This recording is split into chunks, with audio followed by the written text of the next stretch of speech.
Lionel Messi football की दुनिया में एक ऐसा नाम है जिसे सुनते ही हर फुटबॉल प्रेमी के चेहरे पर मुस्कान आ जाती है। उनका जन्म 24 जून 1987 को अर्जेंटीना के रोसारियो शहर में हुआ था। मेस्सी का फुटबॉल के प्रति जुनून बचपन से ही था। जब वे केवल 5 साल के थे तब उन्होंने स्थानीय क्लब ग्रैंडेलेस के लिए खेलना शुरू किया। उनकी प्रतिभा और कौशल ने जल्दी ही सभी का ध्यान आकर्षित किया। मेस्सी की जिंदगी में एक कठिनाई भी थी। जब वे छोटे थे तब उन्हें ग्रोथ हार्मोन की कमी का सामना करना पड़ा। यह समस्या उनके शारीरिक विकास को प्रभावित कर रही थी। उनके माता पिता ने इस समस्या के इलाज के लिए बहुत संघर्ष किया, लेकिन उनकी मेहनत और मेस्सी की प्रतिभा ने उन्हें कभी हार नहीं मानने दिया। जब मेस्सी की उम्र 13 साल थी तब उन्होंने स्पेन के फुटबॉल क्लब बार्सिलोना के साथ अनुबंध किया। यह उनके करियर की एक महत्वपूर्ण मोड़ थी।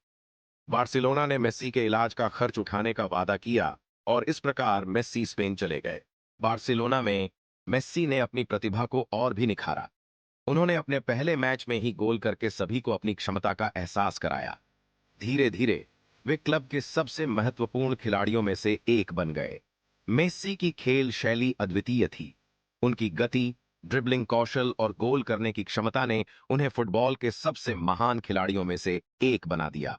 उन्होंने बार्सिलोना के लिए कई रिकॉर्ड बनाए, जिसमें सबसे अधिक गोल करने का रिकॉर्ड भी शामिल है। 2009 में मेस्सी ने अपना पहला बैलन डी'ओर पुरस्कार जीता।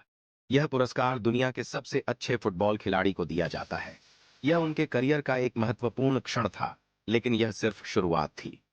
मेस्सी ने अगले कई सालों में लगातार इस पुरस्कार को जीता, जिससे उनकी स्थिति और भी मजबूत हुई। उनकी सफलता ने न केवल उन्हें बल्कि बार्सिलोना क्लब को भी विश्व स्तर पर पहचान दिलाई। मेस्सी का खेल केवल व्यक्तिगत पुरस्कारों तक सीमित नहीं था। उन्होंने बार्सिलोना को कई ट्रॉफियां जिताने में मदद की। उनकी अगुवाई में क्लब ने चैंपियंस लीग, ला लीगा और कोपा डेल रे जैसी कई प्रतियोगिताएं जीतीं। मेस्सी की जोड़ी ने अपने साथी खिलाड़ियों के साथ मिलकर बार्सिलोना को एक शक्तिशाली टीम बना दिया। उनकी खेल शैली ने फुटबॉल को एक नई दिशा दी और उन्हें दुनिया का सबसे महान फुटबॉलर माना जाने लगा। हालांकि मेस्सी की कहानी में विवाद और चुनौतियां भी थीं। अर्जेंटीना राष्ट्रीय टीम के साथ उनके अनुभव मिश्रित थे। उन्होंने कई बार कोपा अमेरिका और विश्व कप में अपनी टीम का प्रतिनिधित्व किया, लेकिन सफलता हमेशा उनके साथ नहीं रही। 2014 में उन्होंने अर्जेंटीना को विश्व कप के फाइनल में पहुंचाया, लेकिन टीम जर्मनी से हार गई। यह हार उनके लिए एक गहरा सदमा थी। मेस्सी ने उस समय संन्यास लेने की भी घोषणा की थी, लेकिन बाद में उन्होंने अपने फैसले पर पुनर्विचार किया और राष्ट्रीय टीम के लिए खेलने के लिए लौट आए। 2016 में मेस्सी ने कोपा अमेरिका के फाइनल में फिर से हार का सामना किया और यह उनके लिए एक और कठिनाई थी, लेकिन उन्होंने कभी हार नहीं मानी। 2021 में मेस्सी ने अर्जेंटीना को कोपा अमेरिका का खिताब जिताने में मदद की, जिससे उनके करियर में एक नई रोशनी आई। यह जीत न केवल उनके लिए बल्कि पूरे देश के लिए एक बड़ा पल था। मेस्सी ने अपनी टीम के लिए एक महत्वपूर्ण भूमिका निभाई और उनकी मेहनत और संघर्ष ने उन्हें एक बार फिर से फुटबॉल के मंच पर स्थापित किया।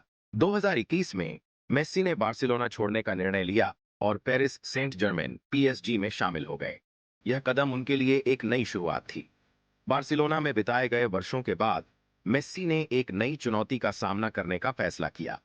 पीएसजी में उन्होंने कई नए खिलाड़ियों के साथ खेला और अपनी प्रतिभा का लोहा फिर से मनवाया। मेस्सी का खेल अब भी उतना ही आकर्षक और प्रभावशाली था और उन्होंने अपनी नई टीम के लिए कई महत्वपूर्ण गोल किए। मेस्सी की व्यक्तिगत जीवन में भी कई महत्वपूर्ण घटनाएं घटीं। उन्होंने 2008 में अपनी बचपन की दोस्त एंटोनेला रोकुज्जो से शादी की। उनके 3 बच्चे हैं, जो उनकी जिंदगी में खुशी का एक बड़ा स्रोत हैं। मेस्सी का परिवार उनके लिए सबसे महत्वपूर्ण है और वे हमेशा अपने परिवार के साथ समय बिताने का प्रयास करते हैं, चाहे उनकी व्यस्तता कितनी भी हो। लियोनेल मेस्सी की कहानी केवल फुटबॉल की नहीं है। यह संघर्ष, समर्पण और जुनून की कहानी है। उन्होंने न केवल फुटबॉल के मैदान पर बल्कि जीवन के हर क्षेत्र में प्रेरणा दी है। वे एक ऐसे व्यक्ति हैं जिन्होंने अपने सपनों को साकार करने के लिए कठिनाइयों का सामना किया और अंततः सफलता प्राप्त की। मेस्सी का नाम हमेशा फुटबॉल इतिहास में सुनहरे अक्षरों में लिखा जाएगा और उनकी उपलब्धियों को आने वाली पीढ़ियों द्वारा याद किया जाएगा। उनकी कहानी उन सभी के लिए एक प्रेरणा है जो अपने सपनों को पूरा करने की कोशिश कर रहे हैं, चाहे रास्ते में कितनी भी बाधाएं क्यों न हों।